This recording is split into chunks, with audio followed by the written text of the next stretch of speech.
मुल्ला नसीरुद्दीन का घर गली के आखिर में था।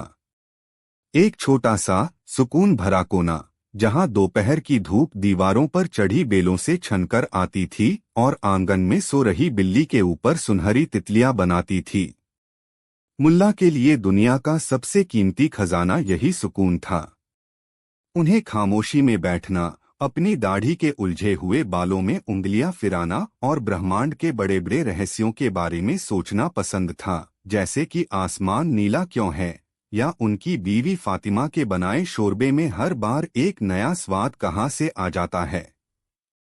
लेकिन पिछले कुछ हफ्तों से उनके इस सुकून पर ग्रहण लग गया था।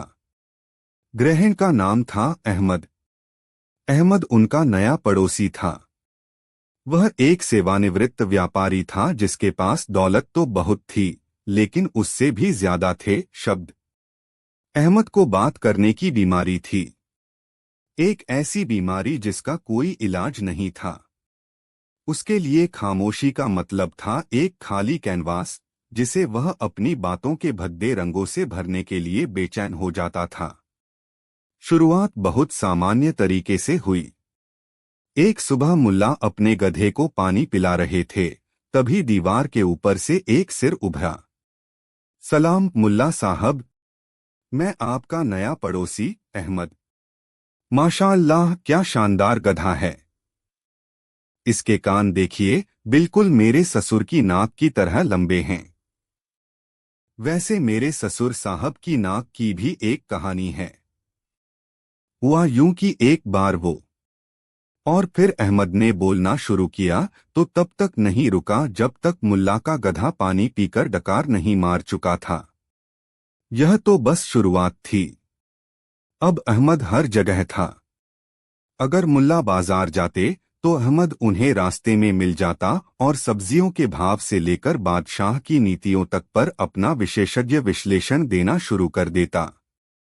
अगर मुल्ला मस्जिद में नमाज पढ़ने जाते तो अहमद उनके बगल में खड़ा हो जाता और नमाज खत्म होते ही दुनिया की नश्वरता पर एक ऐसा लंबा भाषण शुरू करता कि मुल्ला को लगता कि दुनिया बाद में खत्म होगी, अहमद की बातें पहले उन्हें खत्म कर देंगी। सबसे बुरा तो तब होता था जब मुल्ला अपने घर में होते थे। अहमद की आवाज दीवार फांदकर सीधे उनके कानों में घुसती थी। अरे ज़रीना की माँ, सुनती हो? आज मैंने सपने में देखा कि मैं एक उड़ने वाले कालीन पर बैठकर मक्का जा रहा हूँ। वैसे उड़ने वाले कालीनों का जिक्र आया है तो सुनो, मेरे एक चाचा के दोस्त के भाई ने। मुल्ला ने सब कुछ करके देख लिया। उन्होंने अहमद को नजरअंदाज करने की कोशिश की, लेकिन अहमद किसी ऐसे मच्छर की तरह था जो आपके कान के पास आकर लगातार भिनभिनाता रहे, आप उसे अनदेखा नहीं कर सकते। मुल्ला ने अपने कानों में रुई ठूंस ली, लेकिन अहमद की आवाज इतनी पैनी थी कि वह रुई को भेदकर उनके दिमाग तक पहुंच जाती थी। उन्होंने अहमद को छोटे और अधूरे जवाब दिए, लेकिन अहमद को बातचीत के लिए दूसरे इंसान की जरूरत ही नहीं थी। वह खुद ही सवाल करता, खुद ही जवाब देता और खुद ही अपनी बात पर हंसता भी था। फातिमा भी परेशान हो चुकी थीं। अल्लाह के वास्ते कुछ कीजिए, यह आदमी तो हमें पागल कर देगा। कल मैं खाना बना रही थी और दीवार के उस पार से वह मुझे बता रहा था कि नमक कैसे डालना चाहिए। कह रहा था कि उसके खानदान में नमक डालने की एक खास परंपरा है।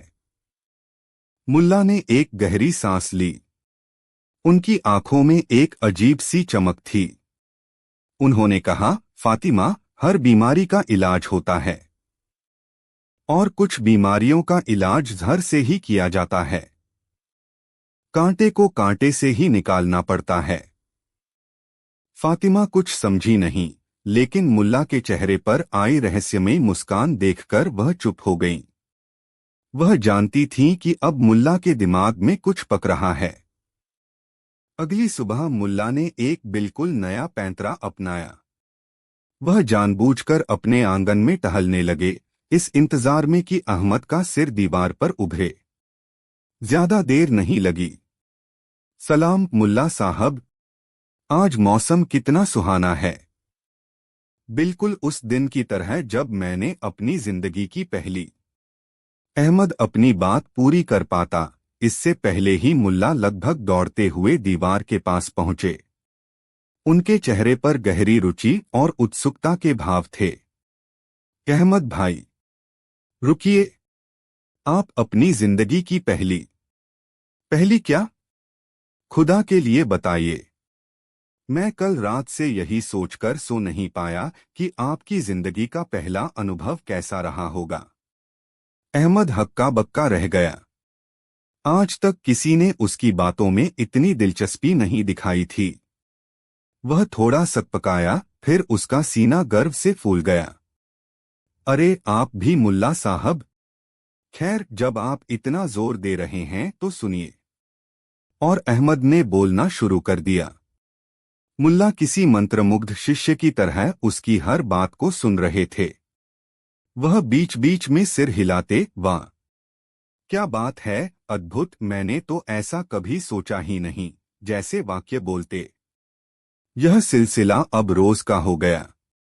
अब मुल्ला अहमद से बचते नहीं थे, बल्कि उसका पीछा करते थे। अगर अहमद बाजार जाता तो मुल्ला उसके पीछे पीछे जाते। अहमद भाई, आपने उस बैंगन वाले को जिस तरह डांटा वह तो काबिले तारीफ था। आपकी आवाज में जो रौब है वह तो किसी सेनापति में भी नहीं होगा। जरा उस पूरी घटना को विस्तार से बताइए, मैं कुछ सीखना चाहता हूँ। अहमद फूला नहीं समाता। उसे पहली बार एक ऐसा श्रोता मिला था जो उसकी हर बकवास को अमृत समझकर पी रहा था। एक दिन मुल्ला एक कदम और आगे बढ़ गए। वह अपने साथ एक कलम और कागज का एक बड़ा सा पुलिंदा लेकर अहमद के पास पहुंचे। अहमद भाई, मैं सोच रहा था कि आपकी बातें इतनी ज्ञानवर्धक और अनमोल हैं कि उन्हें कहीं खो नहीं जाना चाहिए। अगर आप इजाजत दें तो क्या मैं आपके विचारों को लिख सकता हूं? आने वाली पीढ़ियां आपका नाम सम्मान से लेंगी। अब तो अहमद के पांव जमीन पर ही नहीं पड़ रहे थे। वह खुद को एक महान दार्शनिक और ज्ञानी समझने लगा। उसने फौरन हामी भर दी। और फिर शुरू हुआ असली खेल। अब मुल्ला सुबह सुबह ही अहमद के दरवाजे पर पहुंच जाते। अहमद भाई उठिए, ज्ञान का सूरज उग चुका है। कल रात आप नींद में बिल्ली और चूहे के रिश्ते पर कुछ कह रहे थे। वह विचार अधूरा रह गया था। कृपया उसे पूरा कीजिए, दुनिया इस ज्ञान से वंचित नहीं रहनी चाहिए। बेचारा अहमद, जो अभी ठीक से जागा भी नहीं होता था, उसे बोलना पड़ता था। मुल्ला एक एक शब्द को ऐसे लिखते जैसे वह कोई आसमानी किताब हो। दोपहर में जब अहमद खाना खाने बैठता तो मुल्ला खिड़की से आवाज लगाते, भाईजान, खाने का स्वाद कैसा है? क्या आप इस शोरबे के स्वाद का वर्णन 100 शब्दों में कर सकते हैं? मैं चाहता हूं कि लोग जब इसे पढ़े तो उनकी जुबान पर भी वही स्वाद आ जाए। अहमद को अब खाना भी मुश्किल लगने लगा। हर कौर के साथ उसे सोचना पड़ता था कि इसका वर्णन कैसे किया जाए। शाम को जब अहमद थक हार कर आराम करना चाहता तो मुल्ला उसके पास आकर बैठ जाते। चलिए अब थोड़ा दर्शन पर बात करते हैं। आपकी राय में एक इंसान की जिंदगी का असली मकसद क्या होना चाहिए? कृपया धीमी गति से बोलिएगा, मैं कोई भी कीमती शब्द छोड़ना नहीं चाहता। अहमद का दिमाग अब चकराने लगा था। जो बोलना उसे सबसे ज्यादा पसंद था वही अब उसे एक बोझ लगने लगा था।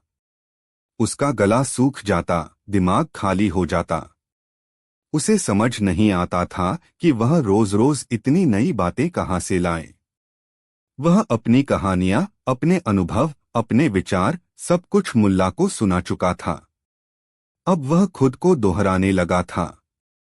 मुल्ला उसे पकड़ लेते। अहमद भाई, यह बात तो आप पिछले मंगलवार को भी बता चुके हैं। लेकिन उस दिन आपने कहा था कि चोर ने मुर्गी चुराई थी, आज आप कह रहे हैं कि बत्तख चुराई थी। कृपया सही तथ्य बताइए, इतिहास में कोई गलती नहीं जानी चाहिए। अहमद की हालत दिन ब दिन खराब होती जा रही थी। उसे अब मुल्ला के नाम से ही डर लगने लगा था। वह मुल्ला को दूर से आते देखता तो अपने घर में घुसकर दरवाजा बंद कर लेता। जिस आदमी को बात करने के लिए बहाने चाहिए होते थे, वह अब खामोशी के लिए तरसने लगा था। एक दिन हद हो गई। अहमद अपने आंगन में चुपचाप बैठा आसमान को देख रहा था। उसे खामोशी में एक अजीब सा सुकून मिल रहा था। तभी दीवार के ऊपर से मुल्ला का सिर उभरा। अहमद भाई, आदाब। मैं देख रहा हूं कि आप गहरे चिंतन में हैं। क्या आप बता सकते हैं कि आप आसमान को देखकर क्या सोच रहे हैं? आपके विचार यकीनन बहुत गहरे होंगे।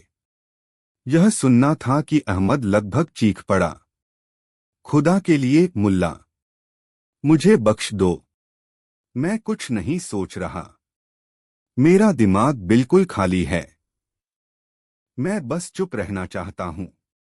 मुल्ला ने बड़ी मासूमियत से पूछा, लेकिन क्यों भाईजान? आपके पास तो ज्ञान का सागर है। दुनिया को इसकी जरूरत है। अहमद गिड़गिड़ाने लगा। नहीं, कोई सागर नहीं है। बस एक छोटा सा पोखर था जो अब सूख चुका है। मैंने जिंदगी में जितनी बातें की थीं, सब तुम्हें बता दी। अब मेरे पास बोलने के लिए एक शब्द भी नहीं बचा है। मेरे गले में दर्द है, मेरे सिर में दर्द है। मुझे बस थोड़ी सी खामोशी चाहिए। यह कहकर अहमद लगभग रोने लगा। मुल्ला नसीरुद्दीन के चेहरे पर एक शांत और गहरी मुस्कान फैल गई। वे समझ गए कि दवा ने अपना काम कर दिया है। उन्होंने बड़े प्यार से कहा, अहमद भाई, मैं तो बस तुम्हारी मदद कर रहा था। तुम हमेशा कहते थे कि तुम्हारे अंदर बहुत ज्ञान भरा है और कोई उसे सुनता नहीं। मैंने सोचा कि मैं तुम्हारी सारी बातें सुन लूं और उन्हें लिख लूं ताकि तुम्हारा बोझ हल्का हो जाए। अहमद ने दीवार के ऊपर से मुल्ला को देखा। उसकी आंखों में अब गुस्सा नहीं बल्कि एक समझ थी। उसे पहली बार एहसास हुआ कि बोलना जितना जरूरी है, उससे कहीं ज्यादा जरूरी सुनना और चुप रहना है। उसने महसूस किया कि खामोशी खाली नहीं होती, वह सुकून और शांति से भरी होती है। मुल्ला ने आगे कहा, शब्द भी सिक्कों की तरह होते हैं अहमद भाई। अगर उन्हें ज्यादा खर्च करोगे तो गरीब हो जाओगे। उन्हें सोच समझकर खर्च करना चाहिए, तभी उनकी कीमत बनी रहती है। उस दिन के बाद गली के उस कोने में सब कुछ बदल गया। अहमद अब भी मुल्ला का पड़ोसी था, लेकिन अब वह बातूनी पड़ोसी नहीं था। अब वह दीवार के ऊपर से सिर निकालकर सिर्फ मुस्कुराता और सलाम करता। कभी कभी दोनों अपने अपने आंगन में घंटों चुपचाप बैठे रहते और उनके बीच की वह खामोशी किसी भी लंबी बातचीत से ज्यादा गहरी और सुकून देने वाली होती थी। और मुल्ला नसीरुद्दीन को उनका सबसे कीमती खजाना, उनका सुकून वापस मिल चुका था। कहानी 2। एक छोटा सा शहर था जहां की गलियां इतनी तंग थीं कि अगर दो गधे आमने सामने आ जाएं तो एक को पीछे हटना पड़ता था। इसी शहर के एक ऐसे ही तंग मोहल्ले में एक छोटा सा घर था कासिम का। कासिम एक जुलाहा था जो दिन भर करघे पर बैठकर चादरें और दरी बुनता था। उसके हाथ में हुनर था, पर उसकी किस्मत में सुकून नहीं था। उसका घर कम, मधुमक्खी का छत्ता ज्यादा लगता था। एक छोटा सा कमरा, एक उससे भी छोटा आंगन और उसमें रहने वाले 9 लोग। कासिम, उसकी बीवी जैनब, उनके 6 बच्चे जो उम्र में एक दूसरे से बस 1-2 साल ही छोटे बड़े थे, और जैनब की बूढ़ी माँ जो ऊंचा सुनती थीं और इसलिए हर बात चिल्लाकर कहती थीं। कासिम जब सुबह आंखें खोलता तो किसी बच्चे का पैर उसके मुंह पर होता। जब वह काम करने के लिए अपने करघे पर बैठता तो 2 बच्चे उसकी टांगों से झूल रहे होते। तीसरा बच्चा करघे के धागों को गिटार की तरह बजा रहा होता और चौथा उसके सूत के गोलों को गेंद बनाकर खेल रहा होता। जैनब रसोई में बर्तन पटक रही होती और उसकी सास कोने में बैठी जैनब को कोस रही होती। हमारे जमाने में तो औरतें मुंह अंधेरे उठकर चक्की पीस लेती थीं, और आजकल की लड़कियां। सूरज सिर पर आ गया और अभी तक नाश्ता तैयार नहीं। घर में हर वक्त एक शोर, एक हंगामा, एक अफरा तफरी का माहौल रहता। कोई हंस रहा है तो कोई रो रहा है, कोई लड़ रहा है तो कोई चिल्ला रहा है। कासिम को लगता जैसे उसका सिर फट जाएगा। उसे अपने ही घर में एक पल की शांति नसीब नहीं थी। वह सुकून का एक कोना ढूंढता, पर उसे कहीं नहीं मिलता। अगर वह आंगन में जाता तो वहां बच्चे धूल उड़ा रहे होते।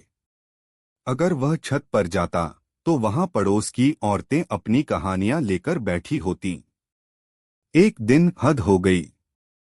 कासिम एक बहुत ही बारीक डिजाइन वाली चादर बुन रहा था, जिस पर उसे अपने मालिक से अच्छी कीमत मिलने की उम्मीद थी। उसे पूरा ध्यान लगाने की जरूरत थी।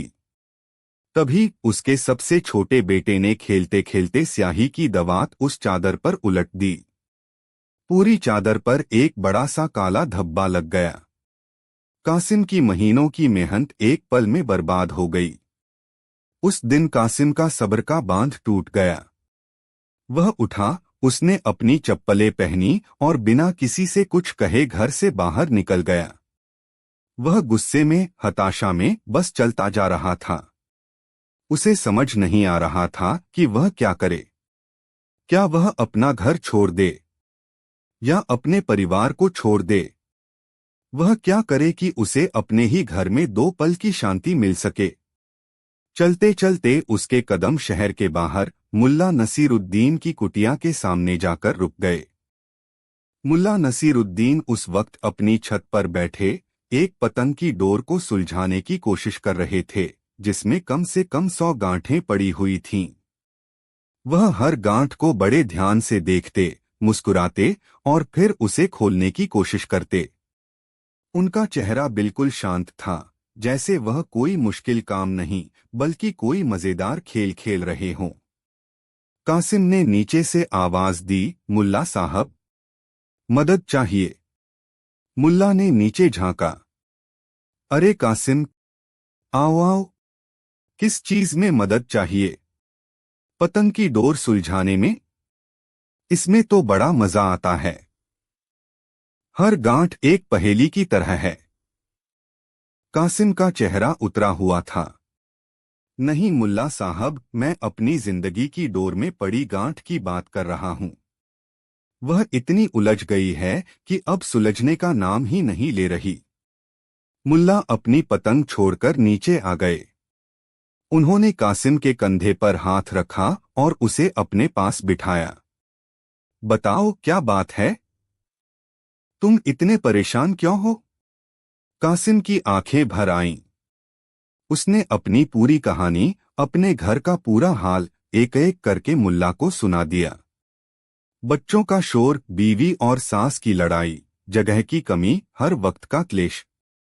उसने कहा, मुल्ला साहब, मेरा घर घर नहीं रहा, एक सराय बन गया है, जहां हर वक्त हंगामा होता है। मुझे लगता है मैं पागल हो जाऊंगा। मुझे कोई ऐसा तरीका बताइए जिससे मेरे घर में थोड़ी शांति हो जाए, थोड़ी भीड़ कम हो जाए।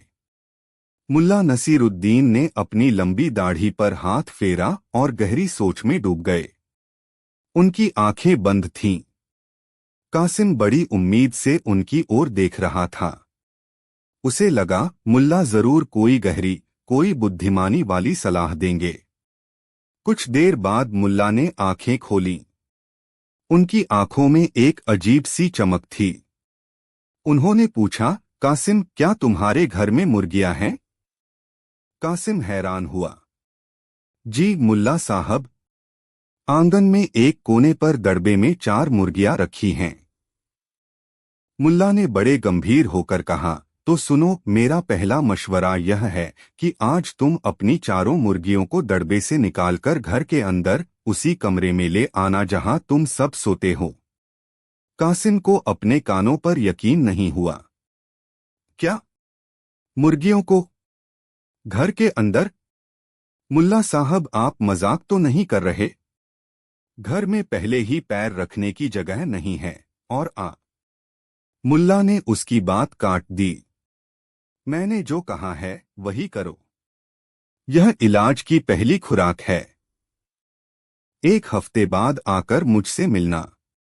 कासिम का दिल तो नहीं माना, पर मुल्ला की बात को टालने की हिम्मत भी नहीं हुई। वह भारी मन से घर लौटा। उसने अपनी बीवी को बताया कि मुल्ला ने क्या सलाह दी है। जैनब ने तो अपना सिर ही पीट लिया। अक्ल घास चरने गई है क्या तुम्हारी? वो बूढ़ा सठिया गया है और तुम उसकी बातों में आ गए। लेकिन कासिम ने कहा, 1 हफ्ता ही तो है, करके देख लेते हैं। उस रात 4 मुर्गियों को घर के अंदर लाया गया। और फिर जो हुआ वह कासिम की जिंदगी का सबसे भयानक अनुभव था। मुर्गियां रात भर कुकड़ूकू करती रहीं, पंख फड़फड़ाती रहीं और पूरे कमरे में बीट करती फिरीं। किसी की आंख में एक पल की भी नींद नहीं आई। बच्चों ने उन्हें पकड़ने की कोशिश की, जिससे और हंगामा हुआ। सुबह तक पूरा कमरा पंखों और गंदगी से भर चुका था। कासिम को लगा वह नरक में आ गया है। जैसे तैसे 1 हफ्ता बीता। इस 1 हफ्ते में कासिम का घर घर नहीं, पागल खाना बन चुका था। वह भागा भागा मुल्ला के पास पहुंचा। मुल्ला साहब, रहम कीजिए, आपने यह क्या करवा दिया? मेरे घर की हालत पहले से 10 गुना ज्यादा खराब हो गई है। हम एक पल सो नहीं पाते। हर तरफ गंदगी और बदबू है। खुदा के लिए कोई दूसरा उपाय बताइए। मुल्ला ने शांत भाव से उसकी पूरी बात सुनी। फिर बोले, हम बीमारी गंभीर है। अब इलाज की दूसरी खुराक का वक्त है। तुम्हारे पास एक बकरी भी है न? कासिम ने कांपते हुए कहा, जी है। घर के बाहर खूंटे से बंधी रहती है। मुल्ला ने कहा, बहुत अच्छा। अब तुम उस बकरी को भी घर के अंदर ले आओ। वह भी उसी कमरे में रहेगी, तुम्हारे परिवार और मुर्गियों के साथ। यह सुनकर तो कासिम के होश उड़ गए। बकरी घर के अंदर? मुल्ला साहब, आप मुझे मारना चाहते हैं क्या? मुल्ला ने अपनी छड़ी उठाई और कहा, अगर इलाज पूरा करना है तो जो कहता हूं वही करो। 1 हफ्ते बाद आना। कासिम रोता पीटता घर लौटा। अब उसके पास कोई चारा नहीं था। उसने बकरी को भी घर के अंदर कर लिया। अब उस छोटे से कमरे में 9 इंसान, 4 मुर्गियां और 1 बकरी थी। बकरी ने तो आते ही अपना रंग दिखाना शुरू कर दिया। वह बच्चों के कपड़े चबा गई, बिस्तर पर चढ़कर मैं करने लगी और रात में किसी को जरा सी भी आहट होती तो जोर जोर से चिल्लाने लगती। घर में चलने फिरने की जगह बिल्कुल खत्म हो गई थी। हर तरफ जानवरों और इंसानों की खिचड़ी पकी हुई थी। कासिम और उसके परिवार की हालत ऐसी हो गई जैसे वे किसी पिंजरे में बंद जानवर हों। 1 हफ्ता गुजरना 1 सदी गुजरने जैसा था।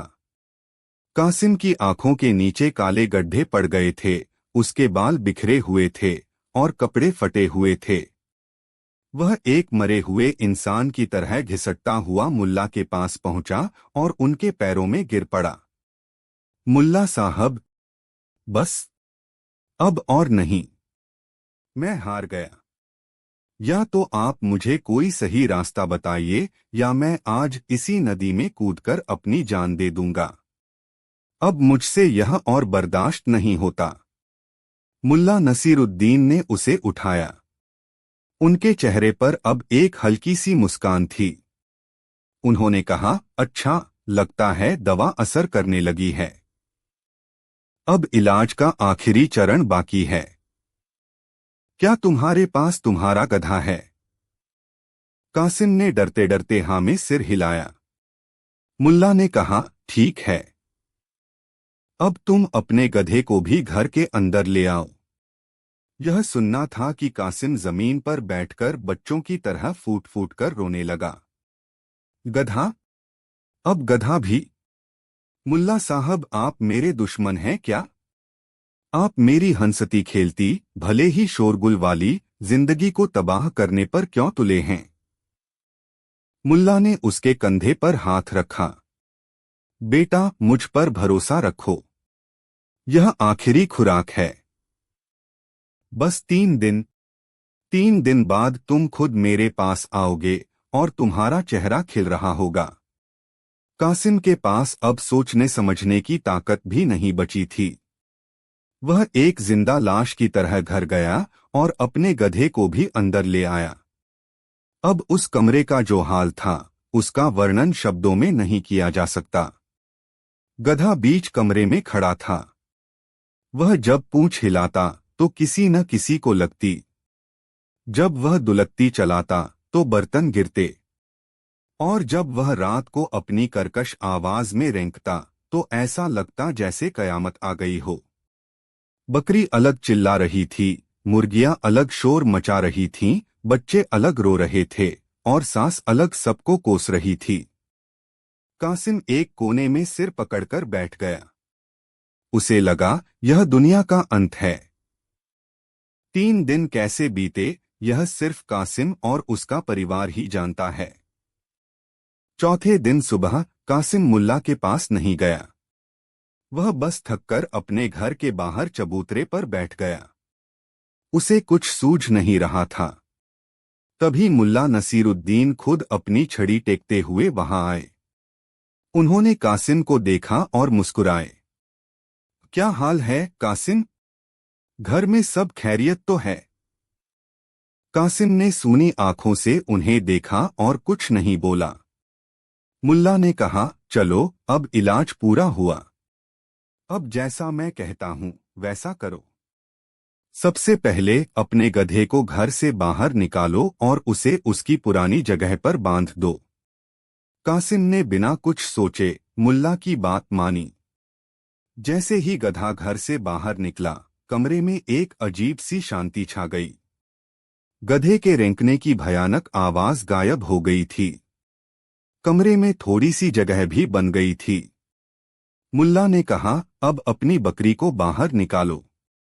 कासिम ने बकरी को भी बाहर कर दिया। बकरी के मैं करने की आवाज बंद हो गई। घर अचानक और शांत और बड़ा लगने लगा। और अब मुल्ला ने आखिर में कहा, अपनी मुर्गियों को भी बाहर दड़बे में बंद कर दो। जैसे ही मुर्गियों को बाहर किया गया, कमरे में एक अविश्वसनीय खामोशी छा गई। पंखों का फड़फड़ाना, गंदगी, कुकड़ूकू की आवाज, सब बंद हो गया। अब कमरे में सिर्फ कासिम का परिवार था। 9 लोग। कासिम कमरे के अंदर गया। उसने चारों ओर देखा। वही छोटा सा कमरा, वही छोटा सा आंगन। लेकिन आज उसे वह कमरा किसी महल की तरह बड़ा और खुला खुला लग रहा था।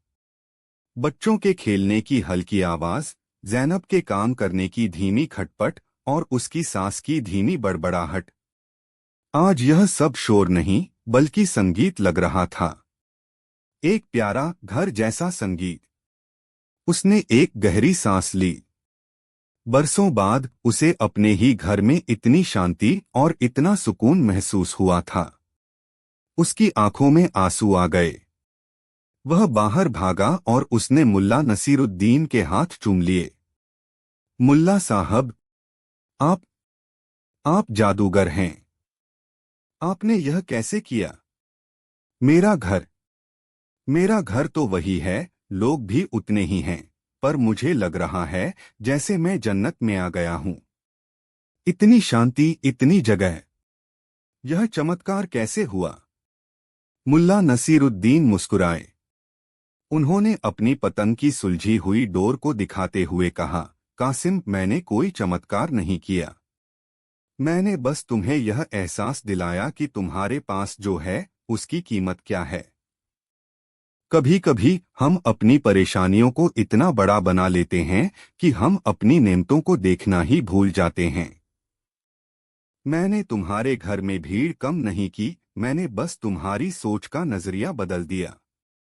उन्होंने आगे समझाया, जब तुमने बद से बदतर हालात देख लिए तो तुम्हें अपने पुराने बुरे हालात ही अच्छे लगने लगे। शांति और सुकून बाहर नहीं, हमारे अंदर होते हैं, हमारे नजरिए में होते हैं।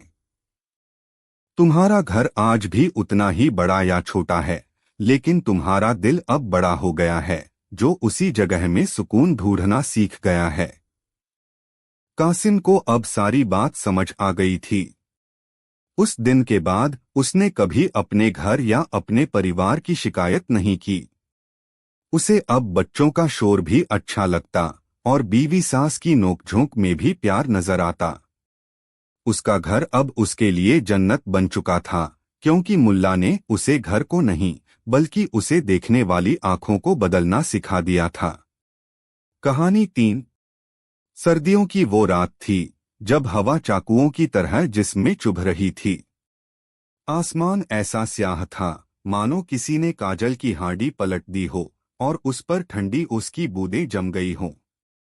शहर के अमीर सौदागर हकीम जफर के आलीशान महल के बाहर लकड़ी के अलाव के चारों ओर कुछ गरीब और जरूरतमंद लोग बैठे थे, अपनी ठिठुरती हथेलियों को आग की लपटों की ओर बढ़ाए थोड़ी सी गर्माहट की भीख मांग रहे थे। हकीम जफर अपने मखमली चोगे में लिपटा, हाथ में गर्म कहवे का प्याला लिए झरोखे से यह नजारा देख रहा था। उसके चेहरे पर एक घमंड भरी मुस्कान थी। उसे गरीबों की यह बेबसी देखने में एक अजीब सा मजा आता था। उसने अपने पास खड़े दोस्तों से कहा, देखो इन लोगों को काम करने की हिम्मत नहीं, बस दूसरों की रहमत पर जीने की आदत है। इनमें से एक भी ऐसा नहीं जो हिम्मत वाला हो। उसके एक दोस्त ने कहा, हकीम साहब सर्दी ही इतनी है, ऐसी रात में तो रजाई में भी जान जम जाए, ये तो बेचारे खुले आसमान के नीचे हैं। हकीम जफर जोर से हंसा। हिम्मत जिस्म में नहीं, इरादों में होती है। मैं कहता हूं, अगर कोई एक आदमी भी इस शहर की बर्फीली नदी में सुबह तक गर्दन भर पानी में खड़ा रह जाए तो मैं उसे 100 सोने की अशर्फिया इनाम में दूंगा। पर शर्त यह है कि उसके पास आग या किसी भी गर्म चीज का कोई सहारा नहीं होना चाहिए। यह बात एक चुनौती कम, एक मजाक ज्यादा लग रही थी। ऐसी जानलेवा शर्त कौन मानेगा? लेकिन भीड़ में एक आदमी था जिसका नाम करीम था। वह एक लकड़हारा था जिसकी छोटी सी बेटी कई दिनों से बीमार थी।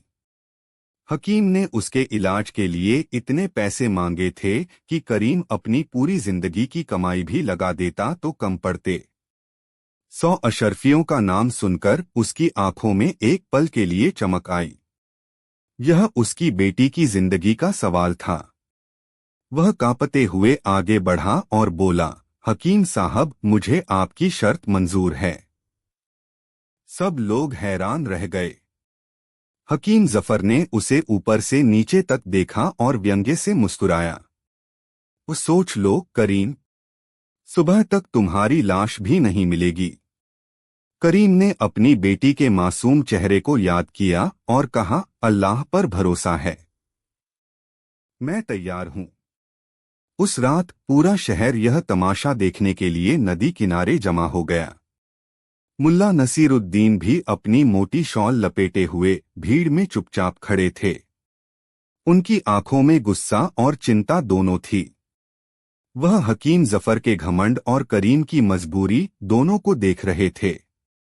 करीम ने अपने कपड़े उतारे और बिस्मिल्लाह कहकर बर्फीले पानी में उतर गया।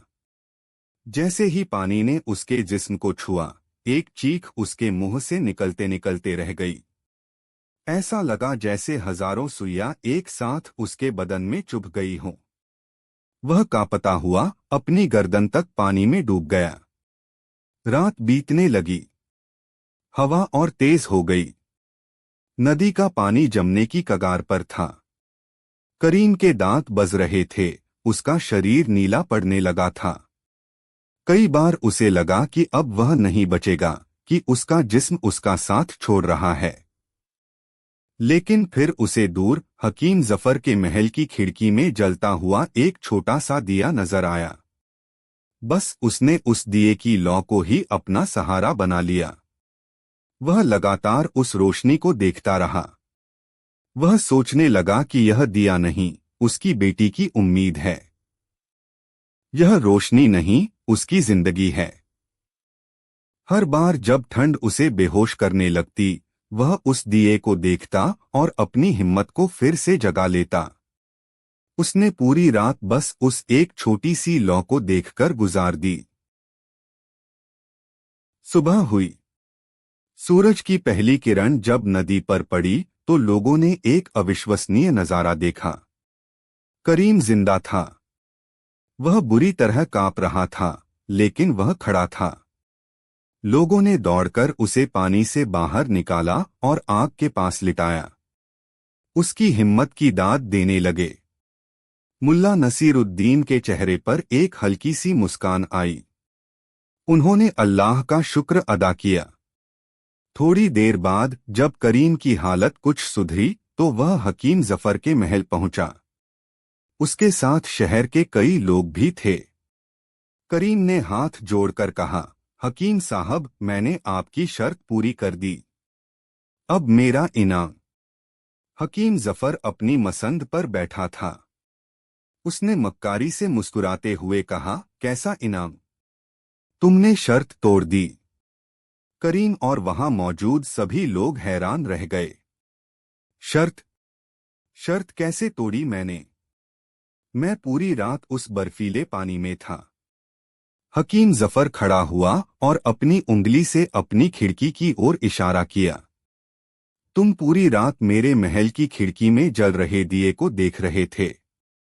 तुमने उस दिए की गर्माहट से अपनी जान बचाई है। शर्त यह थी कि किसी भी गर्म चीज का सहारा नहीं लेना है। तुमने बेईमानी की है। यह सुनकर करीम के पैरों तले जमीन खिसक गई। लेकिन हुजूर, वो दिया तो इतनी दूर था। उसकी गर्माहट मुझ तक कैसे पहुंच सकती है?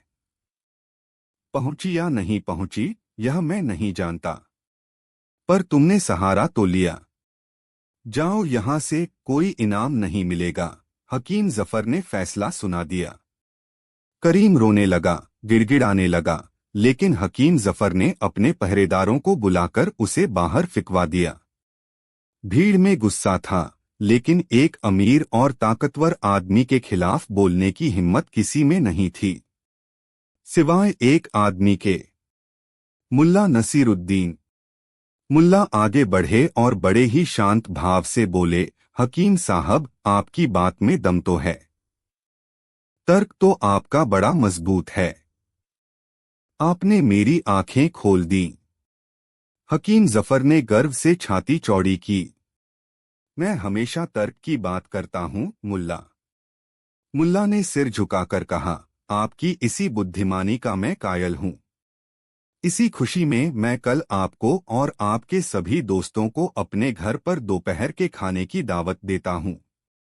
मैं ऐसी शाही खिचड़ी बनाऊंगा कि आप उंगलियां चाटते रह जाएंगे। हकीम जफर को मुफ्त की दावत का मौका मिला तो वह फौरन तैयार हो गया। उसने सोचा, इस बहाने मुल्ला की थोड़ी और बेइज्जती की जाएगी।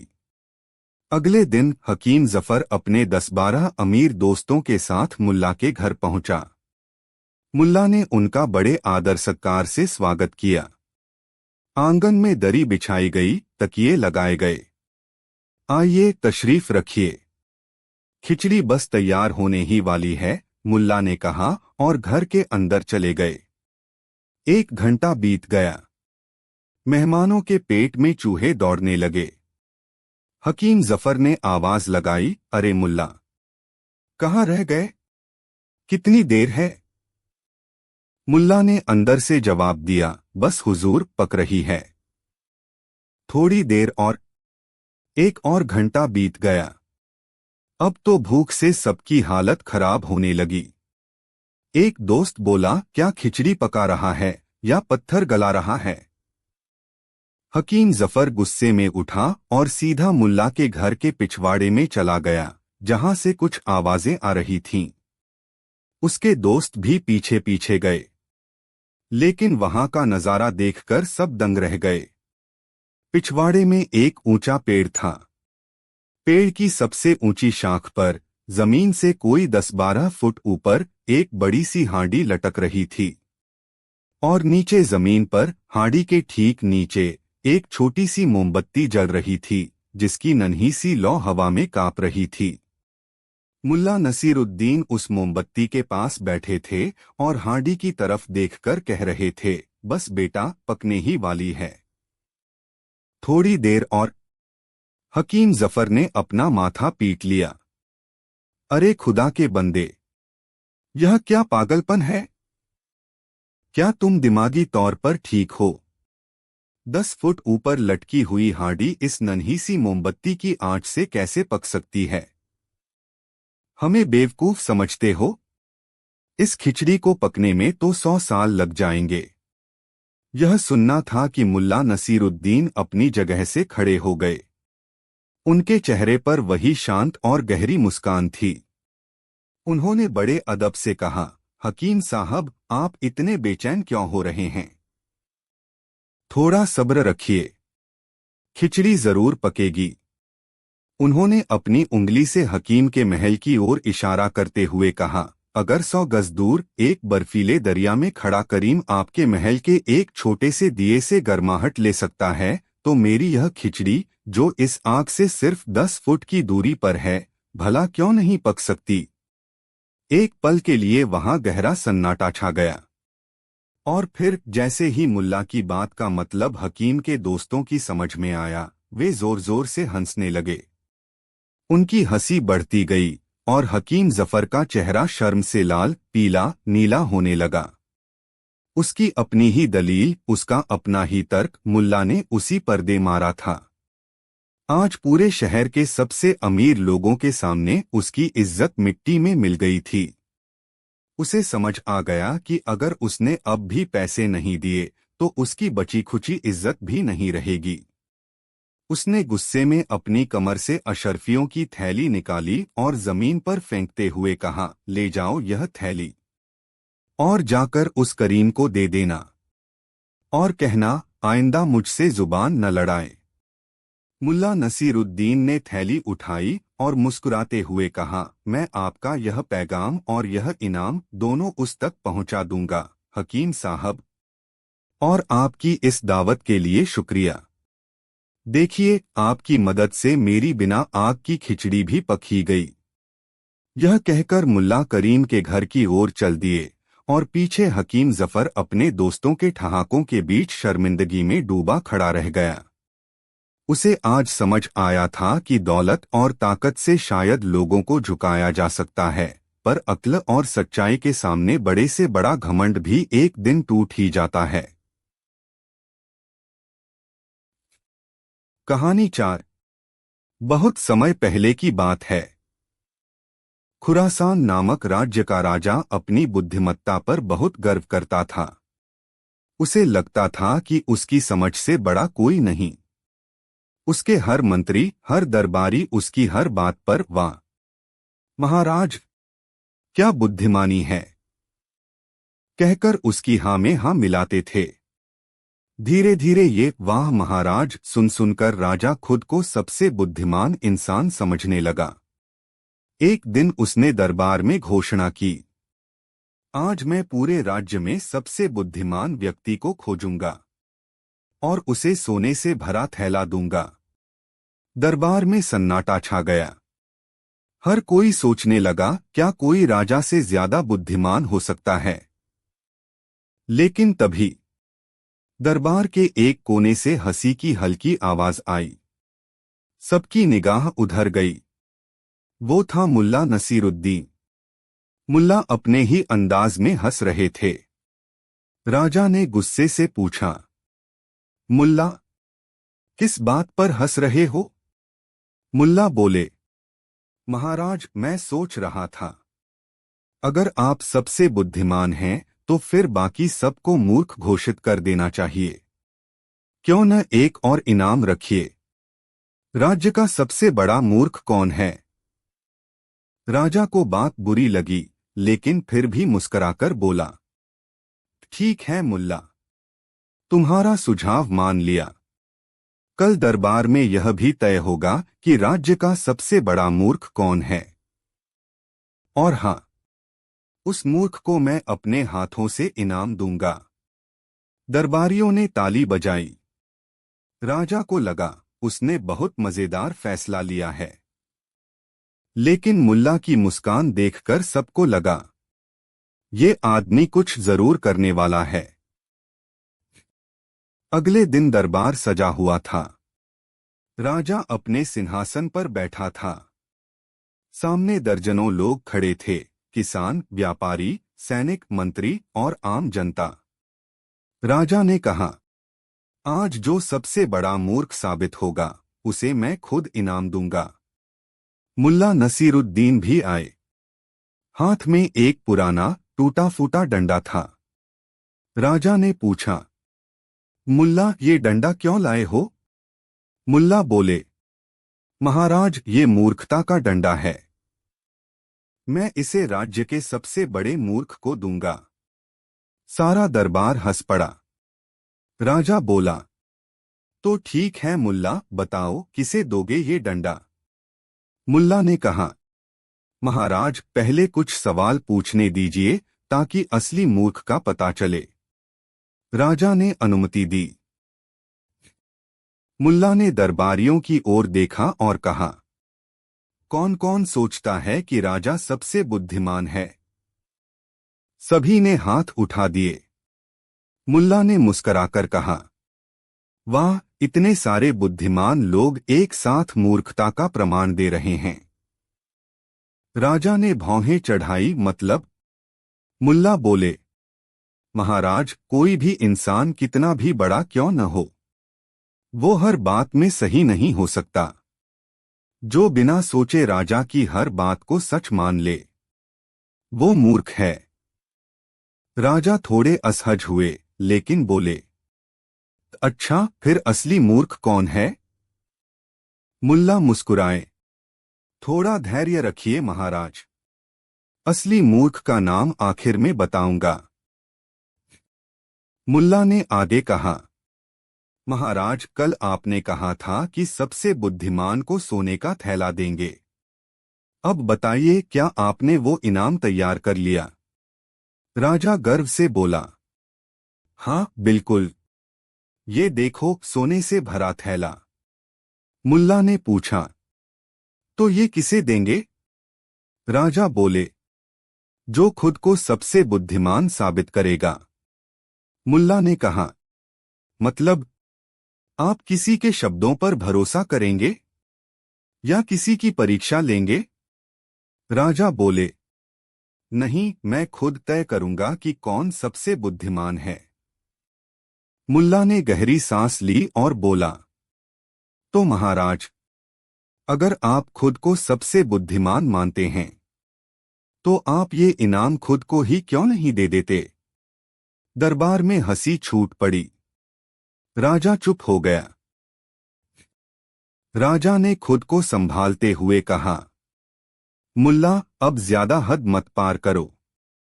तुम्हें नहीं पता मैं राजा हूं।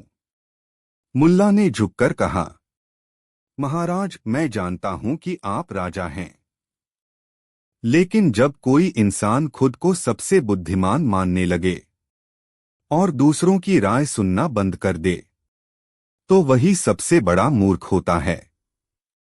राजा ने हैरानी से पूछा, तो क्या तुम कहना चाहते हो कि मैं मूर्ख हूं? मुल्ला ने बिना हिचके कहा, जी हां महाराज, आपसे बड़ा मूर्ख कोई नहीं। पूरा दरबार सन्न। मंत्री, सैनिक, सबकी सांसें थम गईं। राजा का चेहरा लाल हो गया। वो गुस्से में खड़ा हुआ और गरजा, मुल्ला, तुम्हारी ये हिम्मत कि तुम मुझे मूर्ख कहो? मुल्ला शांत स्वर में बोले, महाराज गुस्सा भी मूर्खता का एक रूप है। अगर आप बुद्धिमान हैं तो मुस्कराइए। अगर नहीं है तो डंडा तैयार है। राजा कुछ पल के लिए ठिठक गया, फिर बोला, साबित करो कि मैं मूर्ख हूं।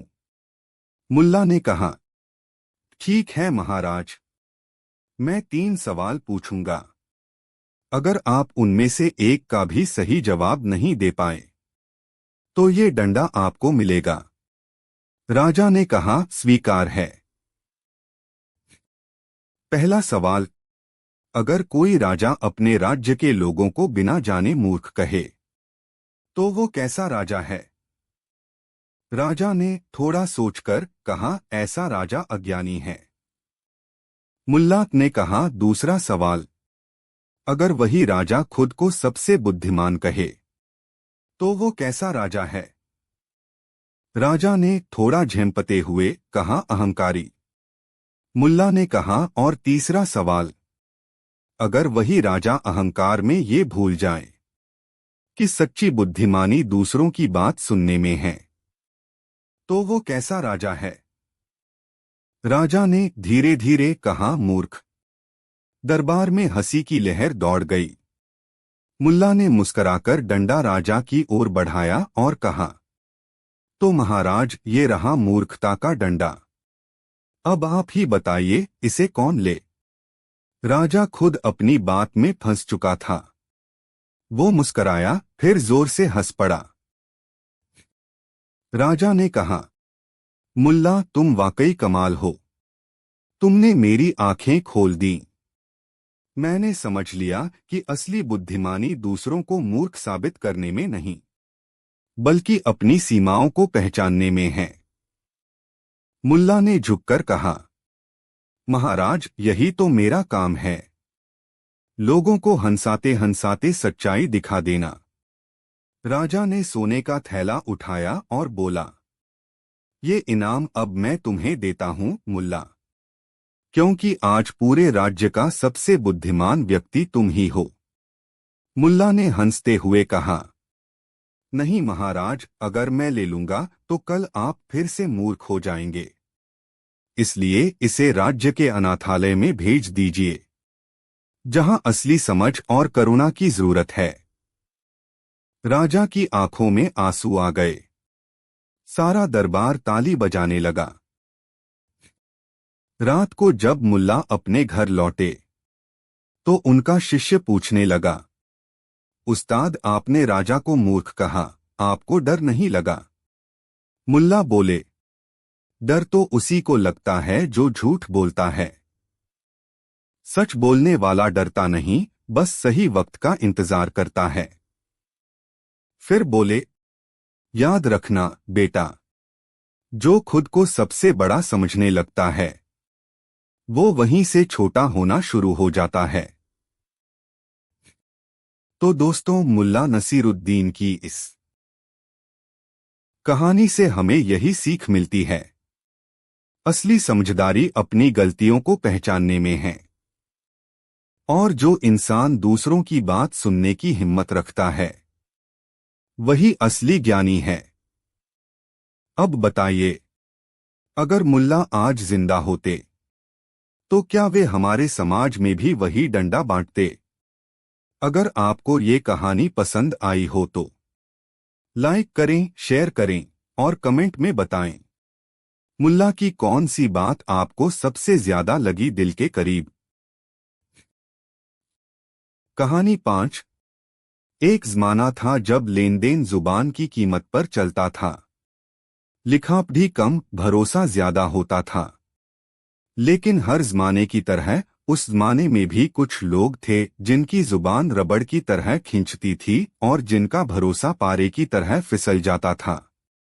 शहर के सबसे अमीर लेकिन उतने ही कंजूस सौदागरों में एक था हाजी कासिम। उसकी दुकान कपड़ों और इत्र से महकती थी, लेकिन उसकी नीयत में बेईमानी की बू आती थी। हाजी कासिम की एक खासियत थी, वह उधार लेता तो गिड़गिड़ाकर, वादा करता तो कसमें खाकर, और जब लौटाने की बारी आती तो ऐसे भूल जाता जैसे उसे याददाश्त की बीमारी हो गई हो। शहर के कई छोटे मोटे व्यापारी उसकी इस आदत का शिकार हो चुके थे। एक दिन मुल्ला नसीरुद्दीन अपने गधे के लिए नई लगाम खरीदने बाजार गए। उनका गधा, जो खुद को किसी शहंशाह से कम नहीं समझता था, पुरानी लगाम से नाराज चल रहा था। बाजार में मुल्ला की मुलाकात हाजी कासिम से हो गई। कासिम का चेहरा उतरा हुआ था, आंखों में ऐसी मायूसी थी जैसे उसका सारा कारोबार डूब गया हो। उसने मुल्ला को देखते ही दौड़कर उनके हाथ पकड़ लिए। मुल्ला साहब, जब हो गया, मैं बर्बाद हो गया। मुल्ला, जो हमेशा दूसरों के दुख में शरीक हो जाते थे, चिंतित होकर बोले, अरे क्या हुआ कासिम भाई, सब खैरियत तो है? कासिम ने ऐसी दर्द भरी कहानी सुनाई कि पत्थर भी पिघल जाए। उसने बताया कि उसका माल से लदा जहाज समंदर में फंस गया है और अगर उसने कल सुबह तक चुंगी नहीं चुकाई तो सरकार उसका सारा माल जब्त कर लेगी। बस 50 अशर्फियों की कमी है मुल्ला साहब। 50 अशर्फिया? अगर यह रकम न मिली तो मेरी सालों की मेहनत पर पानी फिर जाएगा। मेरे बच्चे सड़क पर आ जाएंगे। वह मुल्ला के पैरों में गिरने का नाटक करने लगा।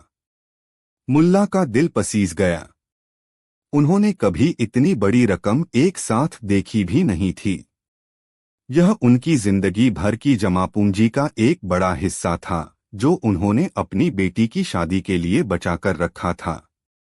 उनकी पत्नी फातिमा ने उन्हें 1000 बार समझाया था कि कासिम की बातों में मत आना, वह आदमी भरोसे के काबिल नहीं है।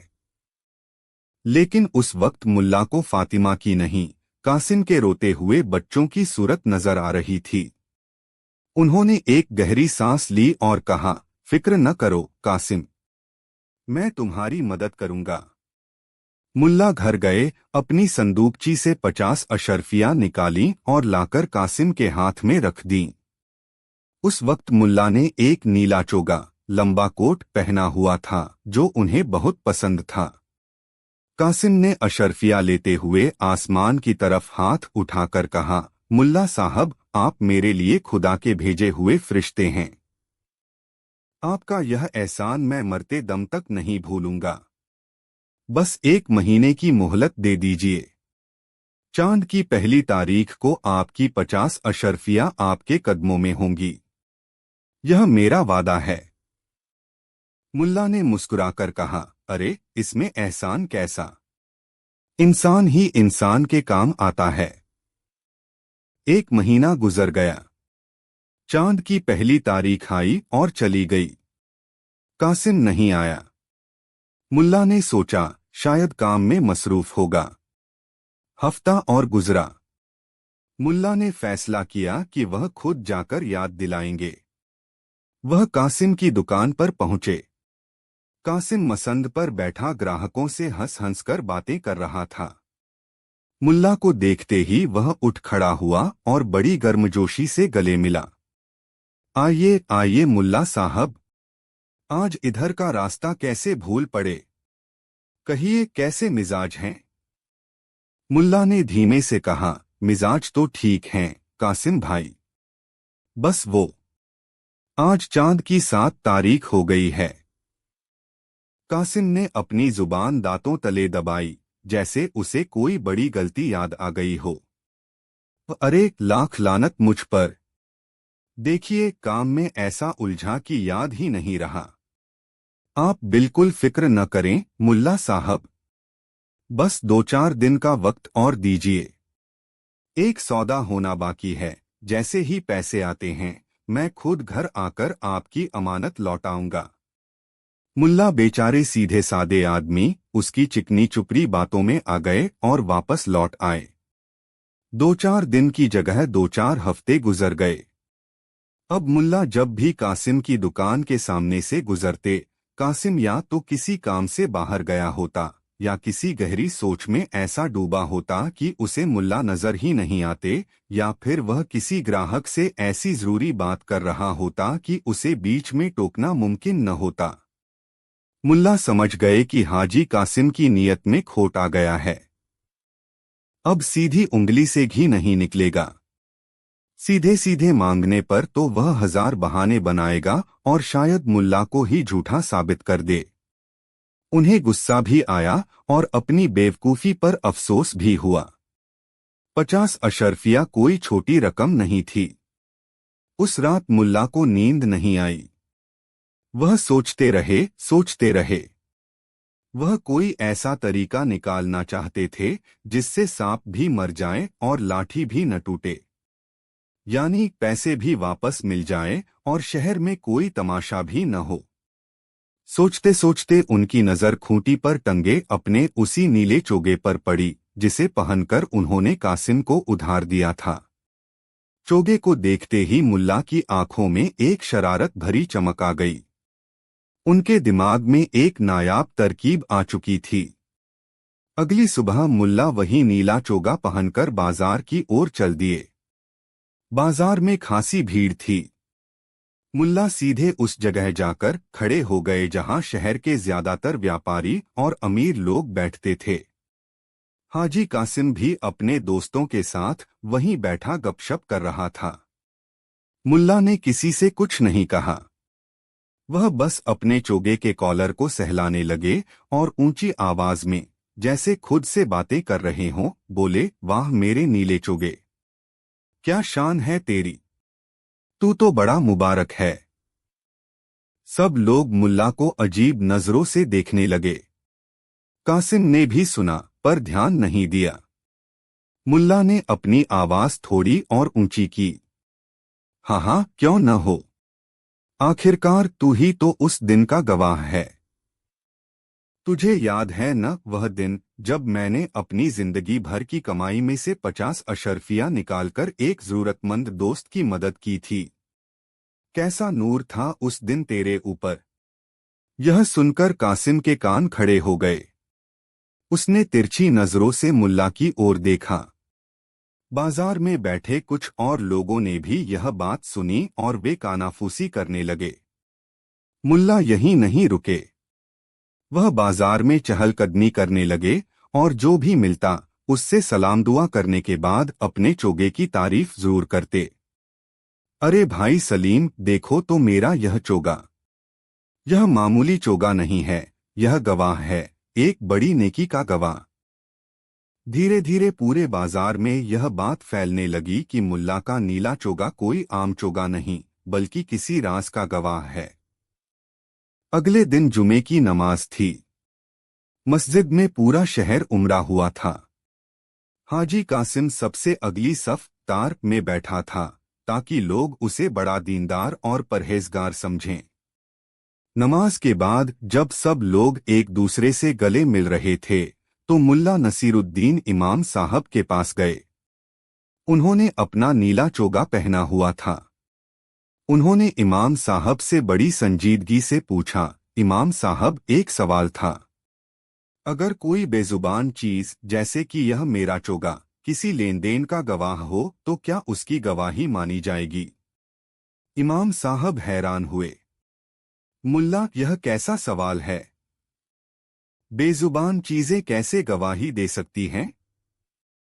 मुल्ला ने दुख भरी आवाज में कहा, लेकिन इमाम साहब, मेरा यह चोगा तो सब कुछ याद रखता है। यह उस वक्त भी मेरे साथ था जब एक शख्स ने कस्में खाकर अल्लाह को हाजिर नाजिर मानकर 1 महीने में 50 अशर्फिया लौटाने का वादा किया था। मेरा यह चोगा उस वादे का गवाह है। अब जब इंसान की जुबान पलट जाए तो क्या हम इस बेजुबान की गवाही पर यकीन नहीं कर सकते? मुल्ला ने यह बात इतनी ऊंची आवाज में कही थी कि मस्जिद में मौजूद ज्यादातर लोगों ने सुन ली। उन्होंने किसी का नाम नहीं लिया, लेकिन जिसकी दाढ़ी में तिनका था वह तिनका अब चुभने लगा था। हाजी कासिम का चेहरा शर्म और गुस्से से लाल हो गया। सब लोग एक दूसरे को देखकर और फिर कासिम को देखकर मुस्कुराने लगे। कासिम तेजी से मस्जिद से बाहर निकल गया। अब तो मुल्ला का यह रोज का काम हो गया। वह जहां भी जाते अपना नीला चोगा पहनकर जाते और उसकी गवाही का जिक्र छेड़ देते। कभी किसी शादी में, कभी किसी महफिल में। वह कासिम का नाम नहीं लेते थे, बस 50 अशर्फिया, 1 महीने का वादा और नीले चोगे की गवाही की बात करते। कहानी इतनी मशहूर हो गई कि लोगों ने उस चोगे का नाम ही गवाह चोगा रख दिया। बच्चे गली में मुल्ला को देखते ही चिल्लाने लगते, देखो गवाह चोगा जा रहा है। हाजी कासिम का जीना मुश्किल हो गया। वह जहां जाता, लोग उसे देखकर मुस्कुराते और पूछते, क्यों हाजी साहब, आजकल मुल्ला के गवाह चोगे की बड़ी धूम है।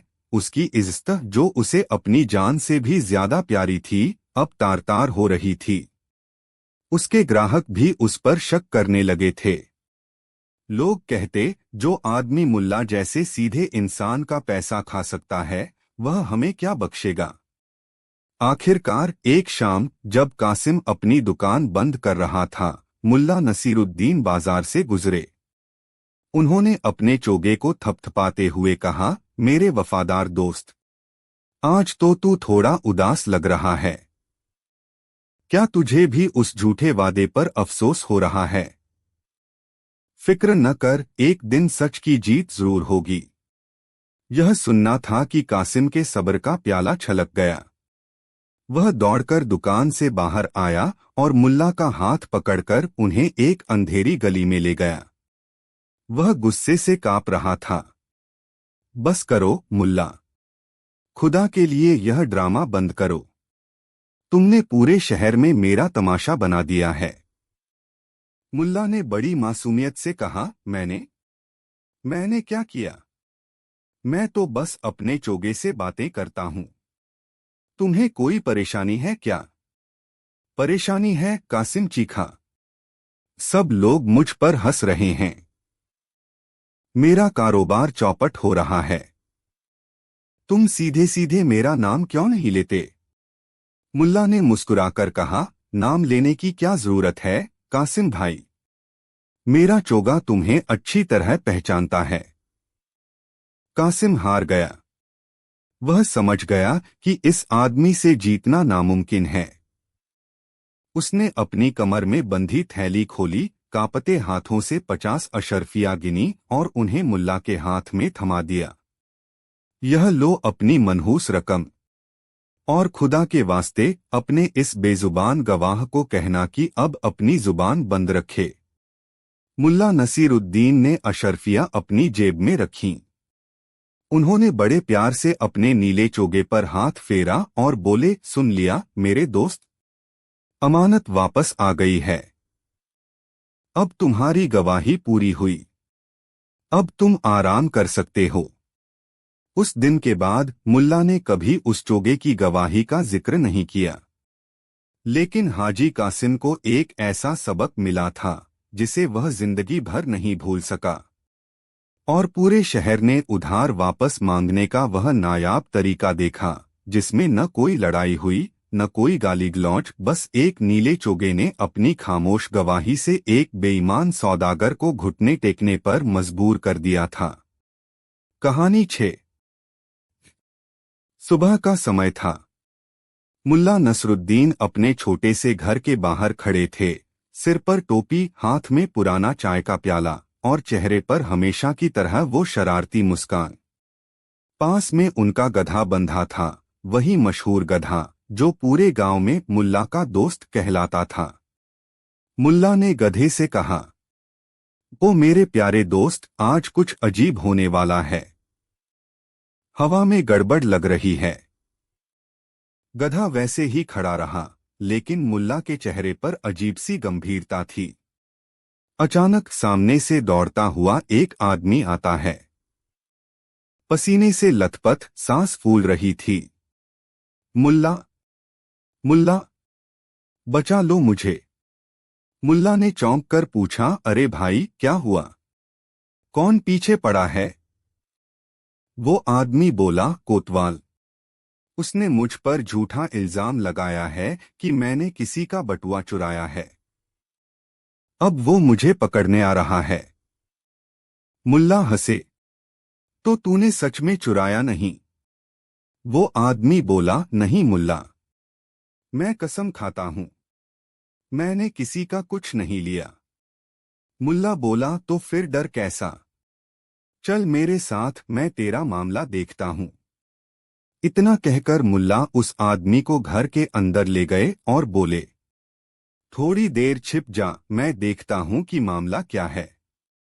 कुछ ही देर में कोतवाल और उसके सिपाही वहां पहुंच गए। वो मुल्ला नसरुद्दीन कोतवाल गरजता हुआ बोला, वो चोर कहाँ गया?